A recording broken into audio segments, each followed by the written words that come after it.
In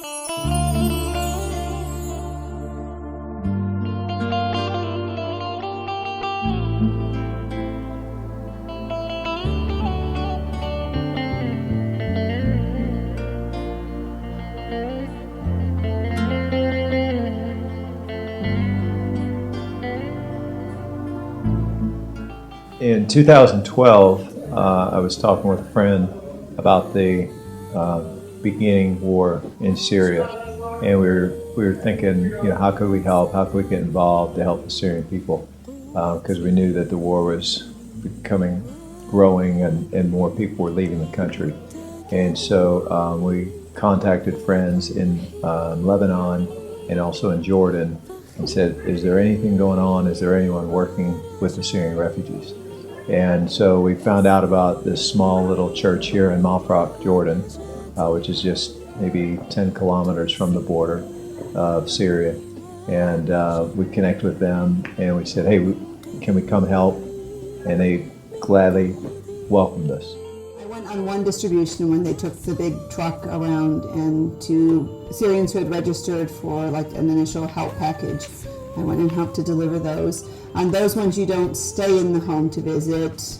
Maybe briefly, you talk a little bit, but they're not long visits. You mainly drop the stuff off and go.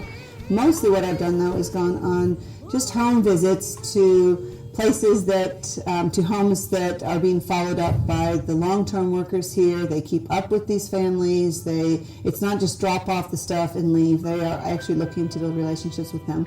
So it was nice to be able to go with a team, and actually some of the team members could interact with the Syrians themselves, because I could maybe not perfectly interpret, but I could interpret what was going on. And so everybody could be involved in the conversation. Visiting in someone's home honors them, and it shows that you love them, so that you desire a relationship with them. And there are other NGOs, there are other charity organizations, Islamic charities, secular NGOs from the West that are here, and they can go get stuff. They can go get food. They can go get things they need. But many of them told me that these Christians love us because they come and visit us in our homes. And it's such a process of healing, just to know somebody cares enough to go and sit with them an hour or 2 hours, and sip their tea, drink their coffee, and just let them share their stories and share their pain. And we pray for them, and they really appreciate that. Here the people, when like if they coming here and they don't have paper, and they have to stay in the camp, and the camp is very, very bad life there. Like someone living in the tent. Put yourself and you live in the tent. What's the weather? How's the school? About the kids? So everything is bad. So we try to do something good for these people. Nobody wants to live in the refugee camp.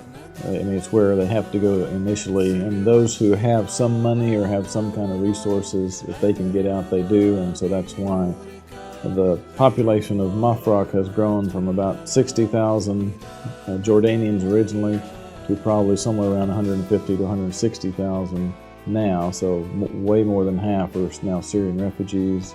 Mafraq is a small city in Jordan. The word Mafraq means crossroads, because it used to be a crossroads on the trading routes many years ago. You walk down the street, I kind of obviously stand out as a Westerner and not a local, and the little kids will be like, hello, how are you?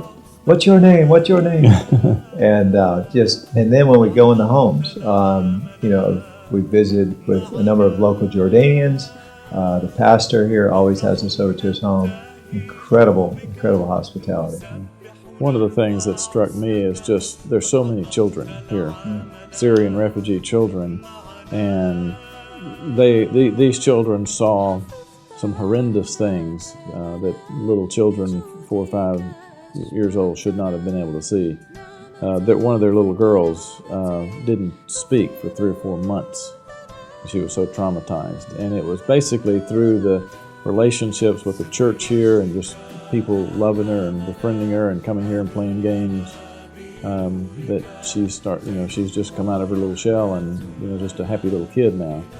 And that's been so much fun. And actually just watching them play, we had a party here yesterday for them, and just the parents just are beaming because they see their kids just having fun. Being kids again.